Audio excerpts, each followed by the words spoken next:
What's going on, Jeromes? Beautiful Saturday. Birds are chirping and stuff, and it's time for another Viking. No, it's not news dump. Nailed it. Q&A session. So we intermittently put out a call for questions on the community tab. Thank you, everyone who contributes. Got some Q's, got some A's. Let's fire it up. Actually, it's kind of poopy outside today in the great state of Minnesota. Although, so we're having Margaret's birthday party today. And so what generally happens, so this is birthday party number 9. And I feel like every single year except for one, it rained and then it got really nice towards the end of the day, without fail, without fail, man. And so we have pared down some of the like the size of the birthday parties, for the kids, because especially the first kid. So first kid, like first, second, third birthdays, huge, right? Everyone, like basically it's just like a wedding reunion. All right. But the wife has pared it down to just cousins, which is kind of fun. Low stress for her and all that stuff. Got a bounce house. Shoot. But kids love bounce houses. So I love bounce houses as a kid. I loved being outside in the snow as a kid. Adult? No, none. Actually, I do want to go in the bounce house, except there's like a weight limit restriction. Except it's like literally like 100 pounds. There's 100-pound kids out there. Doesn't matter. What the hell am I talking about? Oh, birthday party day. So there you go. It's fun that Margaret and I share a birthday month.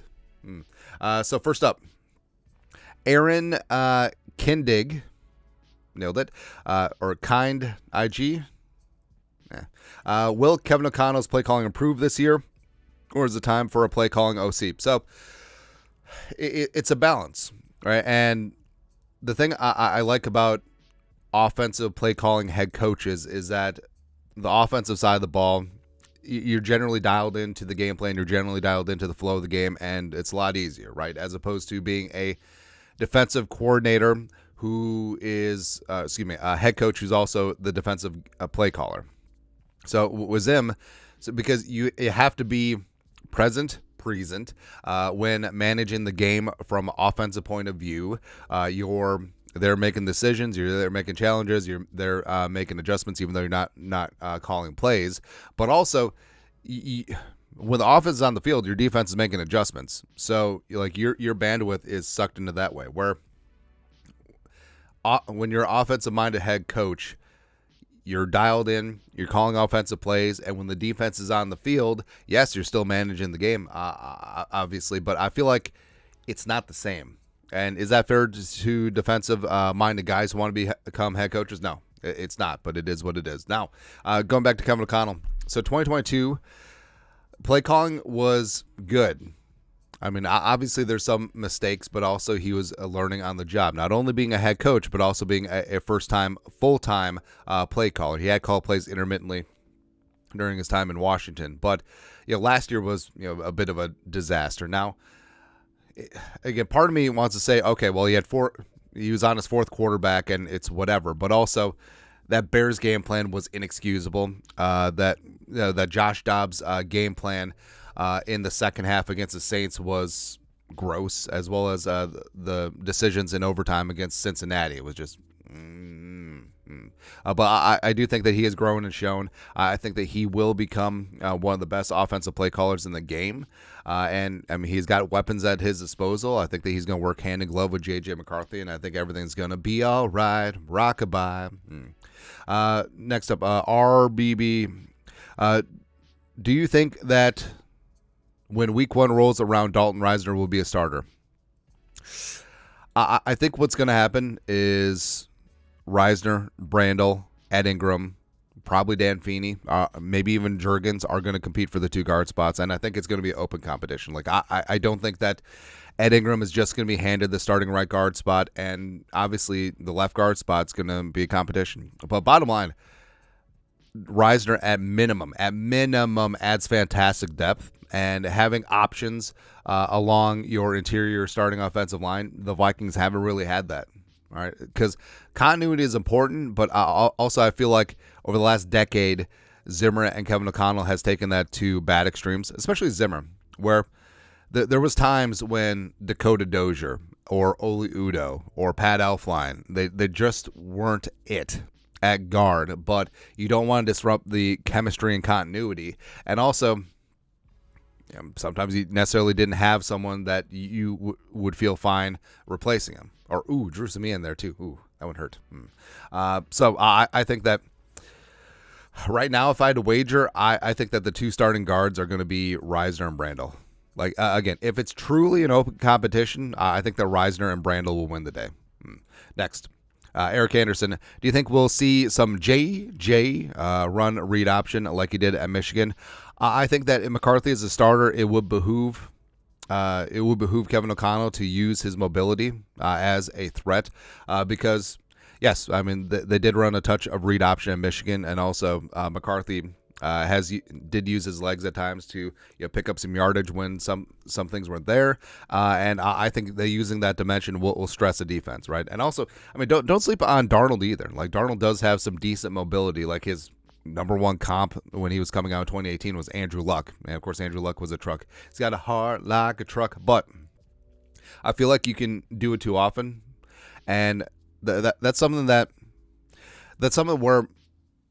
the usage of Josh Dobbs actually makes me feel a little bit better about J.J. McCarthy because Kevin O'Connell basically just had Dobbs run the Kirk Cousins offense. Now, it's hard to change things up completely stylistically in season, but I mean, there's sections of the playbook where there was read options. There were sections of the playbook where you could put your quarterback in spots where he could run, and Dobbs did take off, but I felt like he was relatively muted. And maybe that's not Kevin O'Connell's style. Maybe he doesn't want to put his quarterback in harm's way that often, which I'm also perfectly fine with. Right? But also just a little bit of read option, a little bit of RPO, just a little bit of something to make the defensive coordinator stay up at night. That's what we need. Cody Pierce. Would you get a rather large tattoo of the Vikings logo with a date and whatnot if we won the Super Bowl? Yes. Don't know where, but it might be a secret spot. Although I feel like, is there a spot where tattoo artists won't tattoo you because it's just too weird? Like, I mean, I can name some places where there's some surface area, but I feel like tattoo artists wouldn't want to go there. Also, the whole needle thing may hurt. Now, I don't have any tattoos. I've always sort of wanted one, except I could never decide what I wanted. And so that's where we're at. But, of course, if the Vikings win, that would be pretty easy. I did say over the last 2 years that if the Vikings won the Super Bowl and Kirk Cousins was Super Bowl MVP, I would get, you like that? Tattooed somewhere on my person. But, yeah, I mean, a Vikings head logo and the date would be beautiful. Would be beautiful, man. User, will there be a quarterback struggle? I don't think there will. I think that the Vikings will have a true blue quarterback competition. And what's great about it is it's not a mid-off. It's not a competition of who's least bad. It's a competition of who is best suited to lead this offense. Now, I know that the national media, jabroni haircuts, and all the analysts, like, they don't believe in slinging Sam Darnold because, like, oh, he was bad with the Jets. If that was a litmus test, like, no. Like, you could put rookie Patrick Mahomes in 2017 on the Jets, and he would falter. He would fail. Or J.J. McCarthy if it's his time, right? So I think that the competition during training camp is going to be a lot of fun. And, of course, every single snap, every single play, every single thing is just going to be, like, overanalyzed to death, but it is what it is, man. Lastly, so extra one. Alvaro de Campos. Nailed it. Started watching the show you recommended, Shrinking. Fantastic show. Jason Segel, Harrison Ford. It's a good show. And I'm really liking it. Any other light, fun series recommendations, Scope? So, again, I can only recommend, like, what we've watched. So, like, here's a little sampling of what we've watched, probably in the last year. For All Mankind on Apple TV as well. That's a great show. Because I'm kind of a space nerd. I'm actually a nerd of a lot of things. But light comedies, Ted Lasso, Shrinking is great. I believe Shrinking is from the same producers and writers from Ted Lasso. Maybe that's why I like it so much. We just started the show Trying, which I believe is in season 4. It's good, like, lighthearted, British comedy. Also, I like the 30 minute episodes because you can just go like that. Loot on Apple TV. Maya Rudolph. It's a really fun show. Patriot from Amazon. So Patriot's like a dark humor, like a deadpan show, but only lasted 2 seasons, but it's freaking funny, man. It's fantastic. 30 Rock is always a standby. The Office, that whole thing. Also, but I feel like 30 Rock is it's gonna be controversial. Now, don't get me wrong. I love The Office, but I feel like 30 Rock and Parks and Rec is slightly above The Office. Righteous Gemstones on HBO is great. Barry at 50-50 with Cristobal. NoHo Hank may be a top 5 character in the last 10 years for comedies. Like NoHo Hank, Ron Swanson. Yeah, we're talking about up there. Brooklyn Nine-Nine is fantastic. Some dramas. So Defending Jacob on Apple TV is great. So we try. So of course the wife watched or read the book. So she's like, "That's not accurate." One of those. But it was a good show. I think they're coming up. Oh, well, spoiler alert, but I think they're coming up with season 2. Oh, also spoiler alert for the show. Spoiler. Who cares? So we're pretty sure that he did it because there was a line. I can't 100% recall what it was. There was a line from the blog post that Jacob wrote that only the killer would have known. Versus, because I believe like one of the eyewitnesses said they heard blah blah blah, but that wasn't public at the time until testimony. So I'm pretty sure that Jacob did it. All right. See on Apple TV is great. Jason Momoa, come get some. Black Sails on Netflix. When Black Sails came out on Stars, like I was blown away. Like Toby. God, what's the lead guy's name? Toby something. He's Maggie Smith's kid. No, he's great. It's a really good show, and that's good. Boardwalk Empire is one of my favorites. Hunters on Amazon. First season was good. Like second season sort of went off the rails. Jack Ryan on Amazon is a really good show. In fact, so I'm actually watching it right now. John Krasinski, get down, man. Also, Winning Time, HBO.